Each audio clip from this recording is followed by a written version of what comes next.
She sits in 48 meters of Norwegian water, her hull broken in 3 pieces, her gun turrets collapsed into the silt, her superstructure compressed by the force of a fall she never recovered from. The fjord around her is cold and grey and almost perfectly still. Kåfjord does not announce its secrets.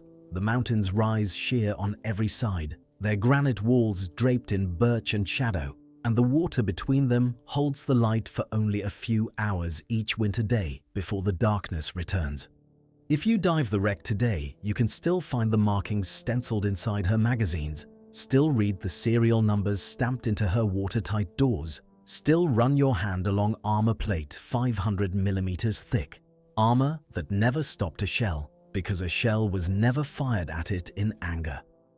That is the central fact of the Tirpitz, and it is the most extraordinary fact in the history of 20th century naval warfare.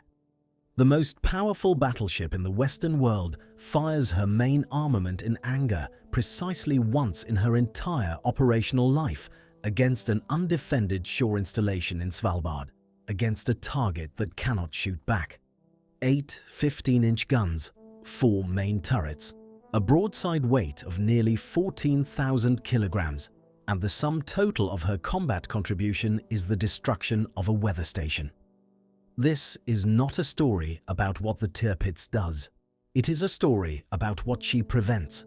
It is a story about fear, the fear she generates in admirals who never see her, in strategists who plan entire campaigns around her hypothetical movements, in convoy commodores who study weather charts each morning, wondering whether today is the day she finally leaves the fjord.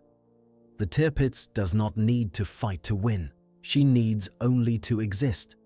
And yet that existence comes at a cost so enormous, so disproportionate, so strategically ruinous to Germany itself, that the question historians are still arguing over today is this: was the Tirpitz the most effective weapon the Third Reich ever deployed, or was she the most catastrophic waste of resources in the history of modern warfare? The answer, it turns out, is both.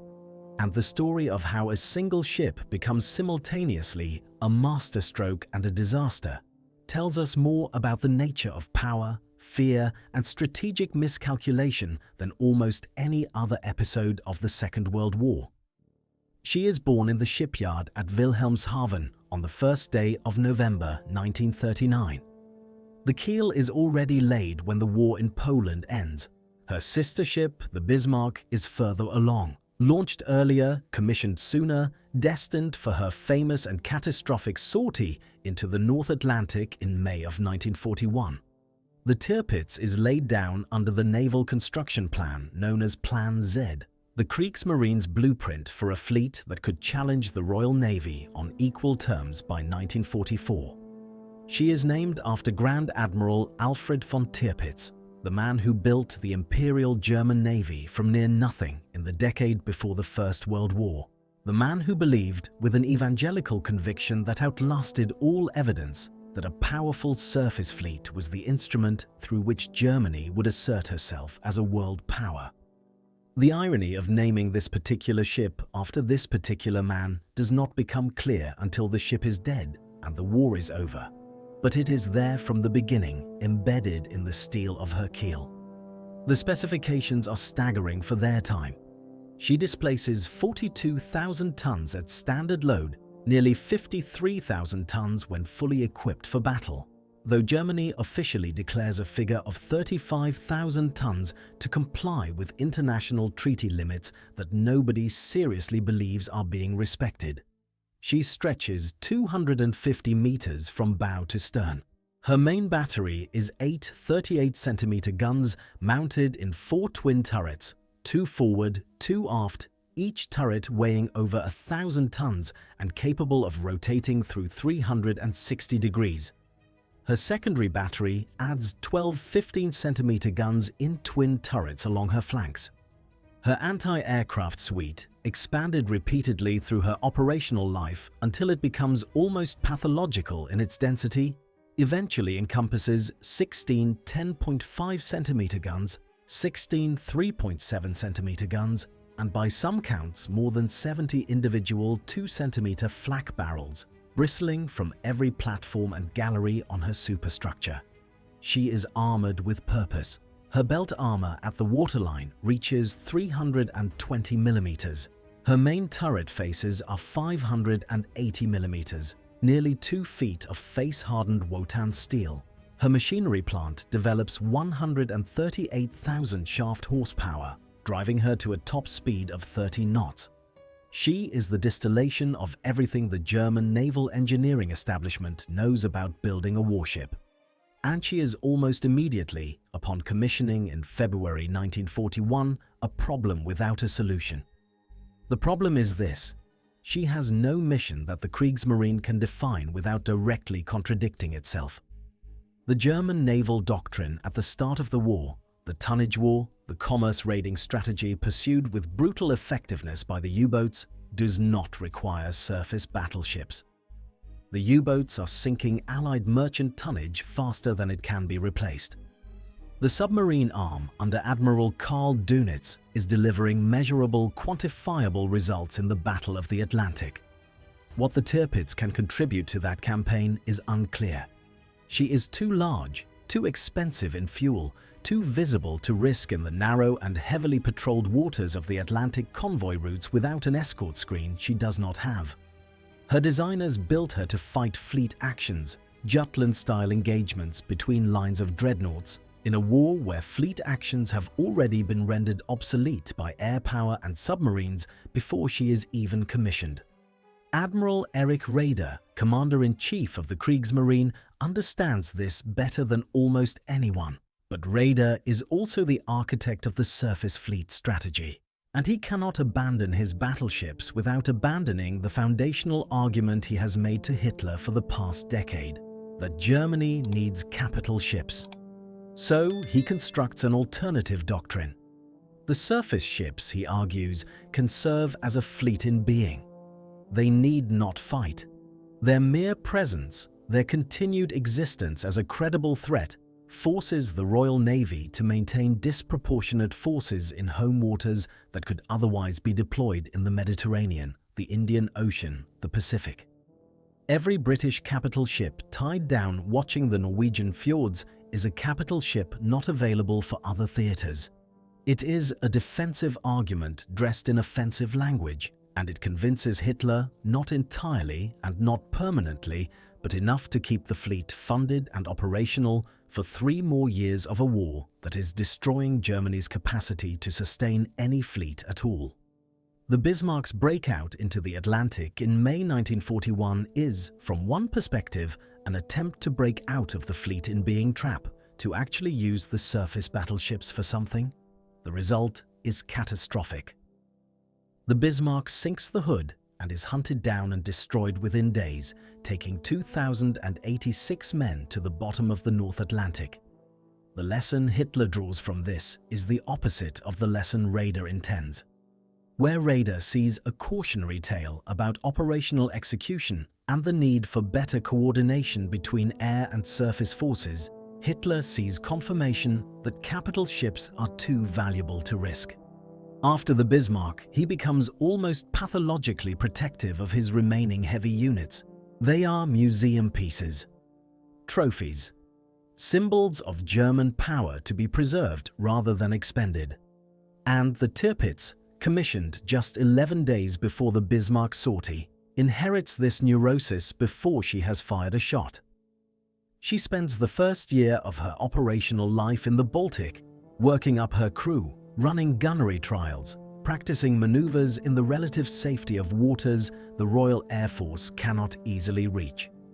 Her captain is Karl Topp, a methodical and capable officer who drives his crew hard through the tedium of exercises that have no tactical purpose anyone can fully explain. The crew is 2,700 men. They eat, sleep, maintain their equipment, stand watches, run drills, and wait. They are the crew of the most powerful warship in the Western world, and they are doing nothing. In January 1942, she deploys to Trondheim. The move is partly strategic, partly psychological. Norway has been under German occupation since April 1940, and the long Norwegian coastline, 1,400 miles of fjords, islands and inlets running from Skagerrak in the south to North Cape above the Arctic Circle, is the most defensible stretch of occupied coastline in Europe. Hitler, increasingly paranoid about Allied intentions, has convinced himself that Norway is the decisive theatre. He tells his generals repeatedly that Norway is the zone of destiny, the place where the war will be won or lost. This conviction is not entirely irrational. An Allied landing in Norway would threaten the Swedish iron ore shipments that are keeping the German war economy alive, and it would sever the maritime route through which oil, nickel and other strategic materials are flowing to German ports. But Hitler's fixation goes beyond strategic calculation into something closer to obsession, and the Tirpitz becomes the physical embodiment of that obsession. She arrives at Trondheim Fjord in the depths of the Norwegian winter, 72 hours out from Wilhelmshaven, having run up through the Kattegat and along the Norwegian coast in a fast transit that British intelligence detects too late to intercept. Her presence in Norway is announced by her anchor chains running out in Fettenfjord, a narrow arm of the Trondheim Fjord barely wide enough for her to swing, surrounded on three sides by steep forested hills that will eventually host the anti-aircraft batteries, the torpedo nets, and the smokescreen generators that become her permanent garrison. She settles in. She does not leave for 8 months. The effect on the Royal Navy is immediate and disproportionate. Admiral Dudley Pound, the first Sea Lord, has been watching the German surface fleet with an anxiety that borders on obsession since the Bismarck sortie. The loss of the Hood, sunk in 8 minutes by Bismarck's 5th salvo, taking 1,315 men with only 3 survivors, the most devastating single blow the Royal Navy has suffered in living memory, has recalibrated British risk tolerance where German heavy ships are concerned. Now the Tirpitz is in Norway, 500 miles from the convoy routes running to the Soviet Union through the Arctic, and Pound has to decide how to respond to a threat that has not yet materialized and may never materialize. He responds by tying down the home fleet. The battleships King George V and Prince of Wales, and later the Duke of York and Anson, are kept at Scapa Flow as a counterforce. The battlecruiser Renown is held in reserve. Aircraft carriers are earmarked for operations against the Norwegian anchorage. This is, in strategic terms, exactly what Raider is hoping for, except that Raider is hoping for it as a supplement to active commerce raiding, and Hitler has already made clear that active commerce raiding with capital ships is something he will not permit unless he can guarantee the safety of his ships. The result is that both navies are now anchored by the same gravitational field, the Tirpitz's position in the fjord, and neither can move freely until the other does. The first attempt to break this paralysis is British. The Admiralty plans Operation Chariot-style sabotage attempts, midget submarine operations, and carrier-based airstrikes. The first major airstrike comes in March 1942, 12 albacores from the carrier Victorious, flying through violent turbulence and anti-aircraft fire to release their torpedoes against the Tirpitz as she maneuvers in open water south of Vesterålen. All torpedoes miss. The Tirpitz turns into each spread at exactly the right moment, her captain having been warned by shore radar of the incoming strike. She is undamaged. 15 British aircrew are dead. The strike, which required the diversion of a fleet carrier from convoy escort duties for 3 weeks, achieves nothing. The convoys to the Soviet Union, the Arctic convoys, designated PQ northbound and QP southbound, running from Iceland or Scotland through the ice-free corridor north of Norway to Murmansk and Archangel, become the focal point of the Tirpitz's influence on the war. The strategic logic of the convoys is compelling and politically necessary. Stalin is demanding war material. Roosevelt is providing it. Churchill is providing the ships. The convoys carry tanks, aircraft, explosives, food and raw material, east through some of the most inhospitable waters on the planet, and the Tirpitz is positioned to intercept them. She does not need to actually intercept them. She simply needs to be positioned where she could. In March 1942, the Tirpitz leaves Fjord with the heavy cruisers Admiral Scheer and Prince Eugen and a destroyer screen to intercept convoy PQ-12. The convoy is 12 merchant ships bound for Murmansk with tanks and aircraft. The Tirpitz finds the weather instead. A gale is blowing. Visibility drops to near zero. The convoy and the battleship grope past each other in the darkness, separated by barely 40 miles at their closest point, neither aware of the other's precise position. The Tirpitz's destroyers find and sink one straggling Soviet tanker. The convoy reaches Murmansk intact. The Tirpitz returns to Norway, having expended enormous quantities of fuel, having stressed her machinery through days of heavy weather steaming, and having accomplished nothing of military significance. This is her only aggressive sortie of the entire year. The consequences of that non-encounter are felt 6 months later in July 1942, when convoy PQ-17 becomes one of the most controversial episodes in the entire history of the Second World War. PQ-17 is 35 merchant ships, American, British, Soviet, Panamanian, carrying enough war material to equip an army. Tanks, aircraft, vehicles, food, explosives, ammunition. The convoy assembles in Iceland in late June and begins its eastern passage through the Arctic ice, escorted by destroyers, corvettes, and anti-submarine vessels, with a close covering force of cruisers and a distant covering force including the Duke of York and the American battleship Washington. The convoy commodore is a retired admiral commanding from the lead merchant ship. The escort commander is a Royal Navy captain in a destroyer. And far above them all, in London at the Admiralty, Dudley Pound is watching intelligence reports that suggest the Tirpitz has left Trondheim. She has. On the 5th of July 1942, the Tirpitz, accompanied by the pocket battleship Admiral Scheer, the heavy cruiser Admiral Hipper, and a screen of 7 destroyers, clears the Trondheim approaches and steams north.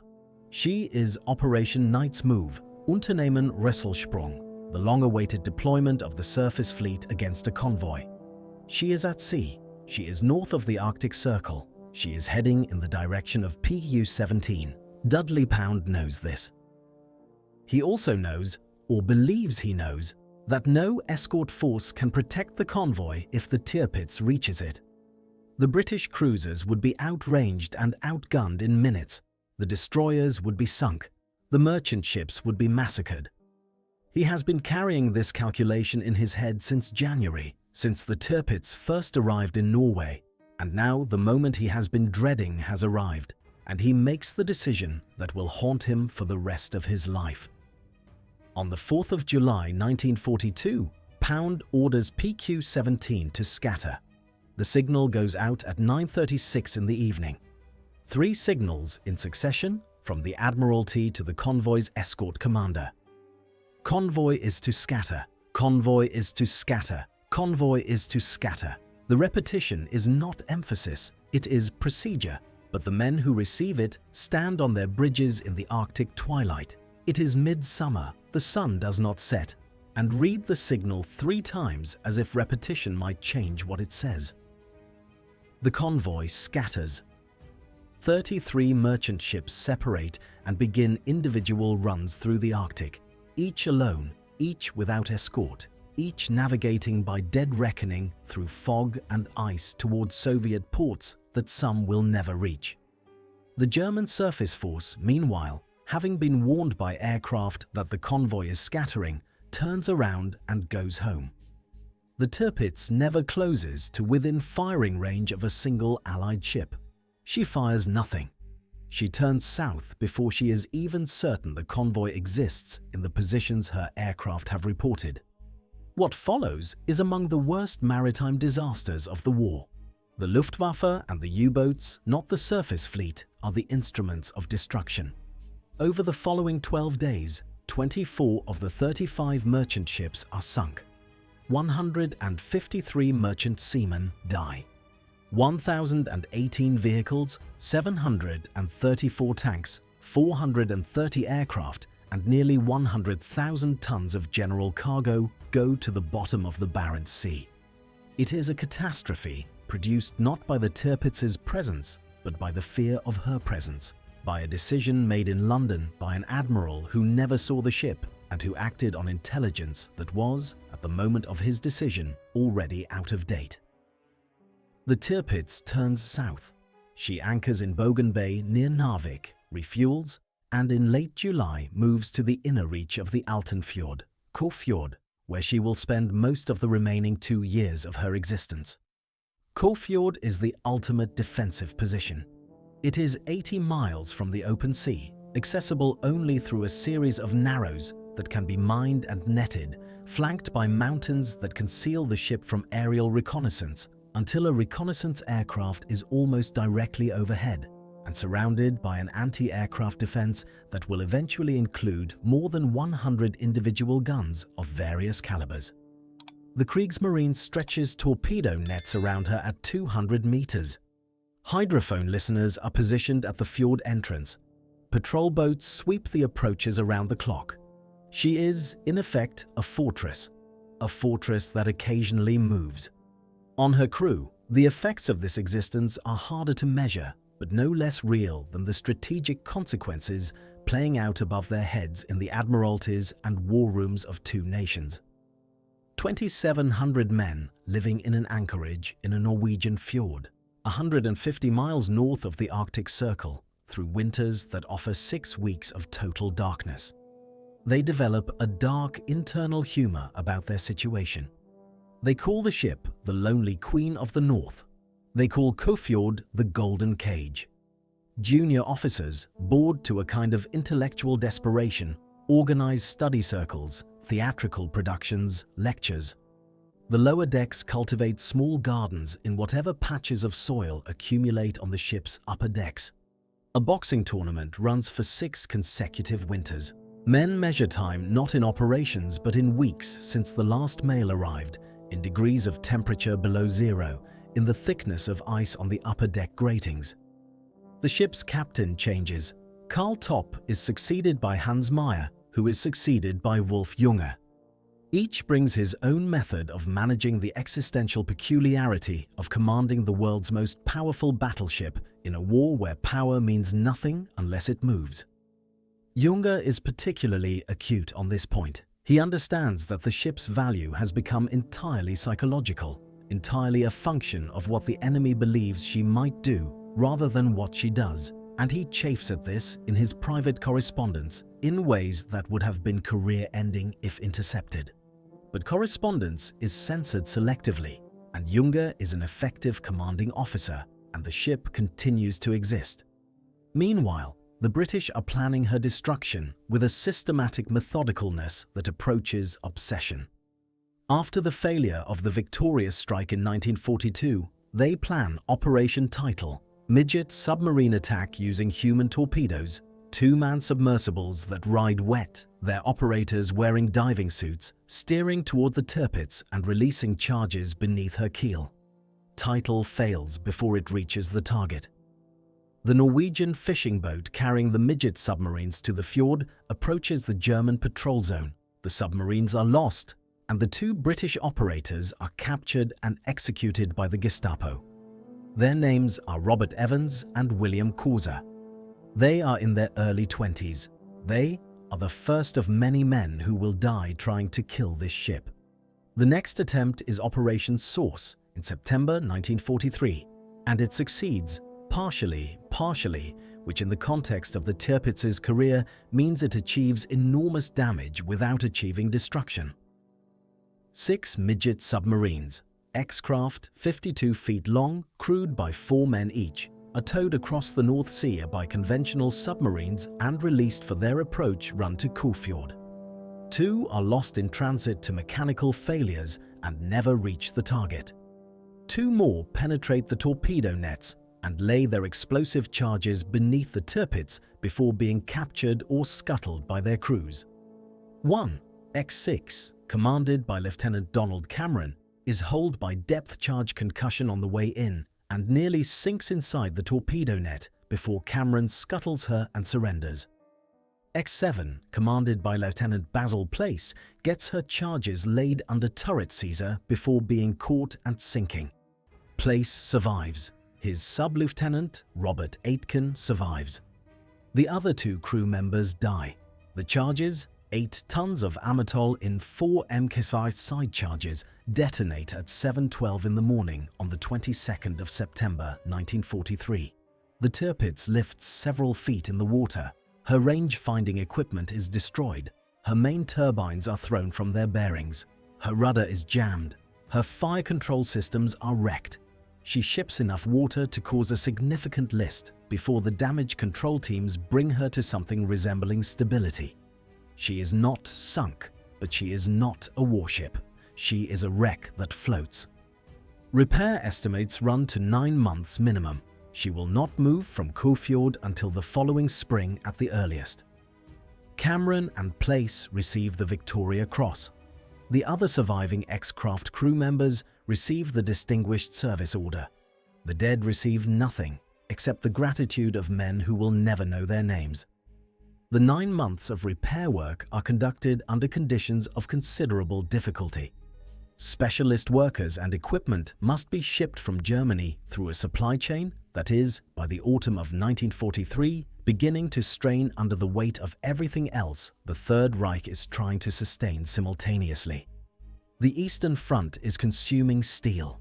The U-boat war is consuming steel. The Atlantic Wall is consuming concrete and steel and labor. The Tirpitz, lying damaged in a Norwegian fjord, consumes steel on top of everything else, and the argument for that consumption becomes harder to make each month she sits without moving. Yet the fleet in being argument still holds a kind of irresistible logic for the Naval High Command. While she exists, she ties down British resources. While she exists, she shapes Allied convoy planning, forcing the Murmansk run to be suspended or diverted during periods when she might threaten it. The British actually suspend the Arctic convoys for 4 months in 1943, not because the Tirpitz has done anything, but because she is there and they cannot guarantee a convoy's safety while she is operational. 4 months of war material that does not reach Stalin. 4 months of pressure on a Soviet industrial base that is, by the summer and autumn of 1943, the only thing standing between Hitler and total victory in the East. The cost to Germany of keeping the Tirpitz alive is enormous. The cost to the Allies of not sinking her may be larger. She makes one more appearance in the operational record before she becomes purely a target. In September 1943, days before the X-craft attack, she participates in Operation Sicilian, an elaborate codename for a raid on Spitsbergen, the Norwegian archipelago in the high Arctic 800 kilometers north of the mainland. The purpose is to destroy a weather station and a coal mining operation on the island that has been intermittently occupied by Allied meteorological personnel. The Tirpitz and the Scharnhorst steam north with an escort screen, arrive at Spitsbergen on the 8th of September, and open fire. The Tirpitz fires 52 rounds from her main armament. These are the only rounds her 15-inch guns ever fire in anger in the entire war.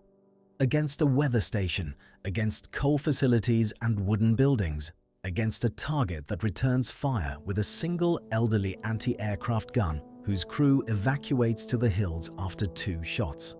She bombards for approximately 2 hours, destroys the facilities with a thoroughness entirely disproportionate to their strategic significance, and withdraws.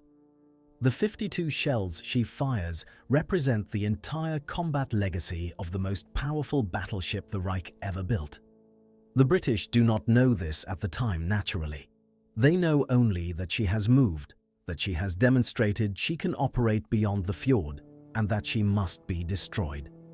The Admiralty's patience with methodical sabotage operations, with midget submarines and human torpedoes and special forces teams, is ending. The situation demands something heavier. What the situation demands, it turns out, is the Avro Lancaster. The strategic bombing campaign against the Tirpitz begins in April 1944, after her repairs are complete, and she has moved briefly to Altenfjord for sea trials. The first raid is inconclusive. Smoke screens activated by the German defenders cover the ship before the bombers can establish accurate bombing runs. The second and third raids are similarly frustrated. The mountains, the smoke, the anti-aircraft fire, the sheer distance from British bases all combine to make precision bombing almost impossible. Conventional bombs, even large ones, are unlikely to penetrate armor designed to resist naval shells. What is needed is something extraordinary. Squadron leader Johnny Fouquier's number 117.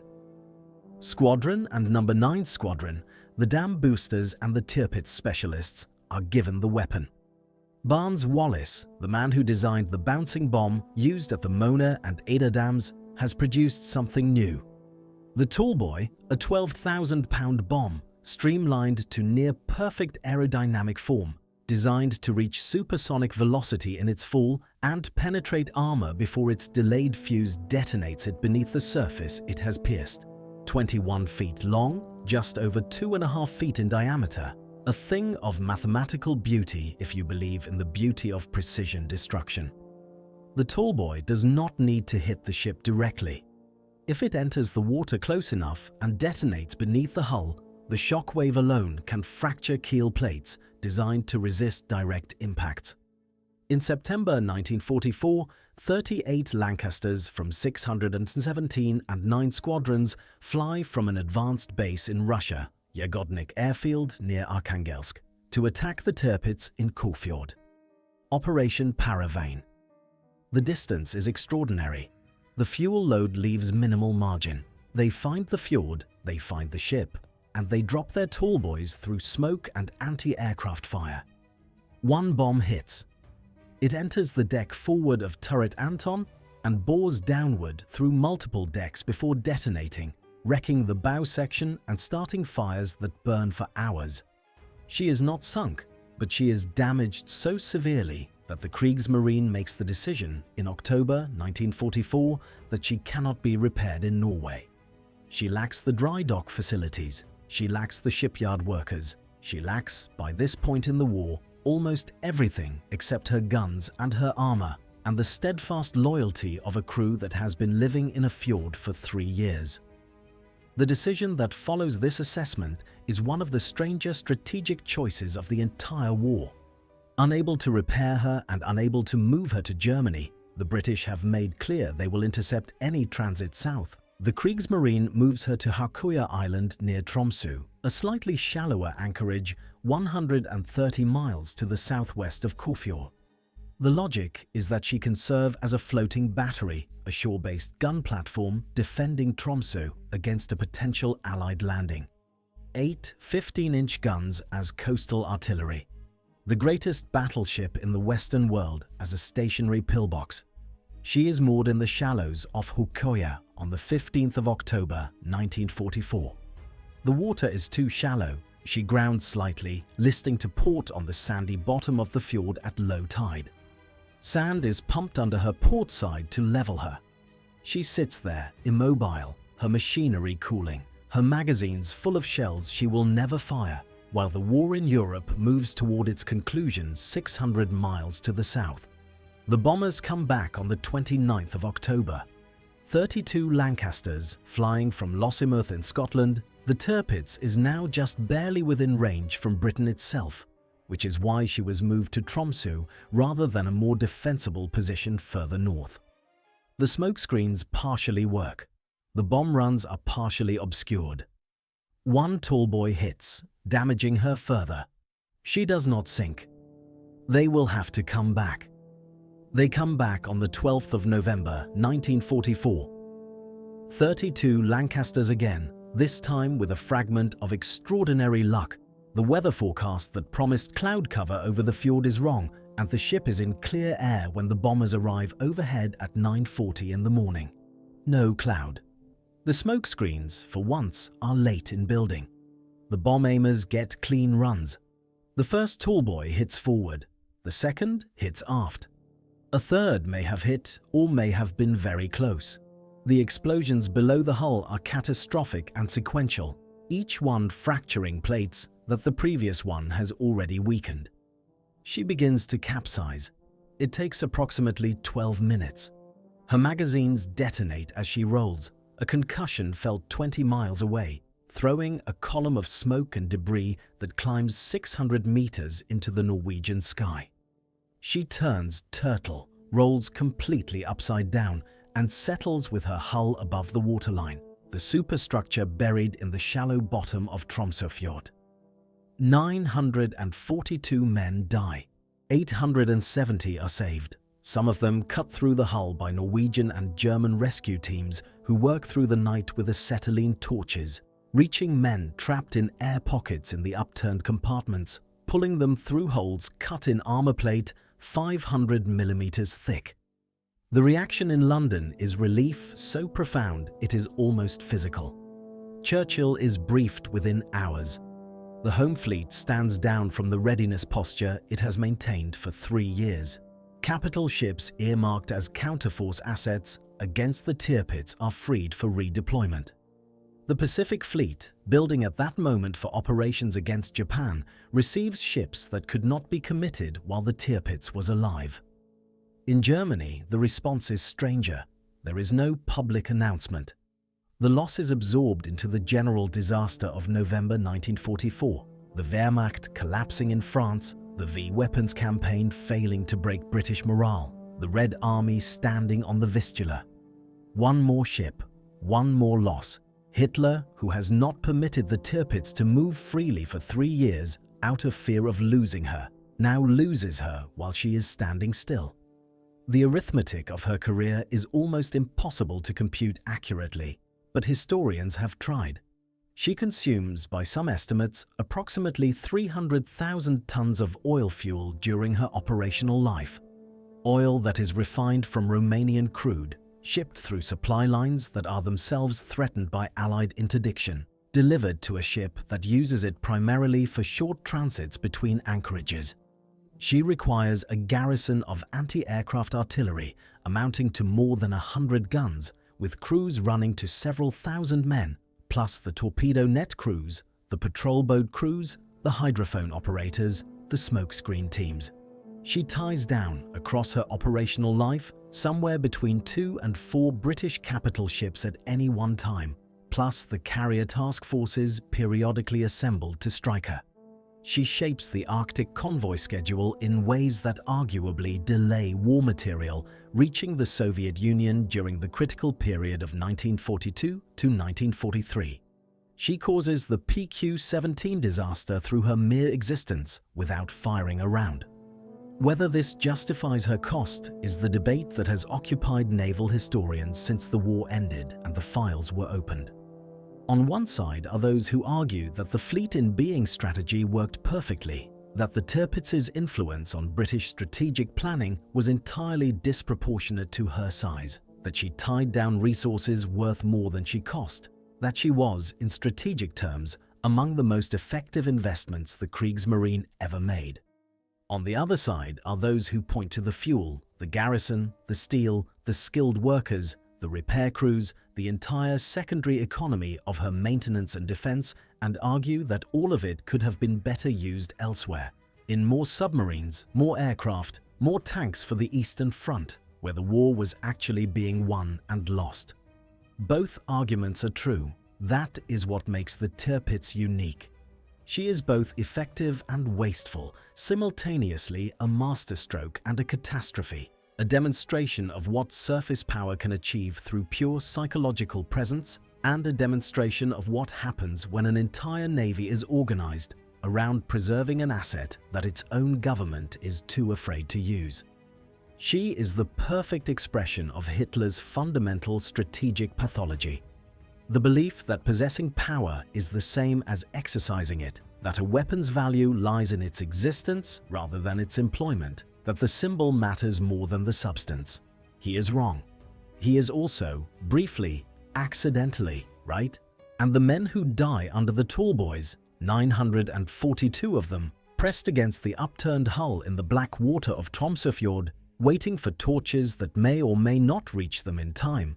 They are the cost of both the wrongness and the rightness, the men on whose lives the paradox is paid for. She lies there still. The hull above the waterline was partially scrapped by a Norwegian-German consortium in the years after the war, a salvage operation that removed much of her visible steel, but could not economically recover the sections buried in the silt. The main turrets, too heavy and too deeply embedded, remain. Divers visit. Historians write about her. The debate continues in the journals and conference rooms of naval history, her dimensions cited and recited, her oil consumption estimated and re-estimated, her strategic influence calibrated and argued over, as if the precise weight of her paradox could eventually be determined by counting what she cost and what she prevented and running the sum. The fjord is quiet. Kåfjord does not announce its secrets, but if you stand on the shore at Håkøya in November, when the light is going and the mountains hold the cold the way only granite can, you can see the place where she settled. The water is not particularly special to look at. There are no markers visible from shore, no monuments, no plaques the eye can read from the beach. There is only the fjord and the mountains and the particular quality of northern light just before it fails. The light that pilots in Lancaster bombers saw through their bomb aimers' sights on the morning of the 12th of November, 1944, when the weather was clear for once, when the smoke was late for once, when everything aligned to end the career of a ship that had already been ended, in every meaningful sense, by the man who built her and the man who refused to use her. She never fired her main guns in battle. That is the fact the history returns to, always the fact around which every argument organizes itself. 8 guns, 4 turrets.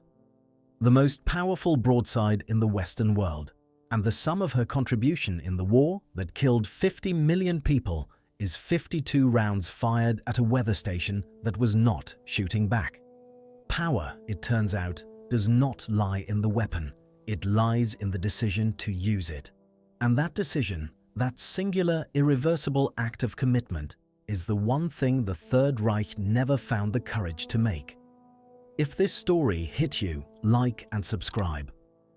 We find these forgotten stories every single day.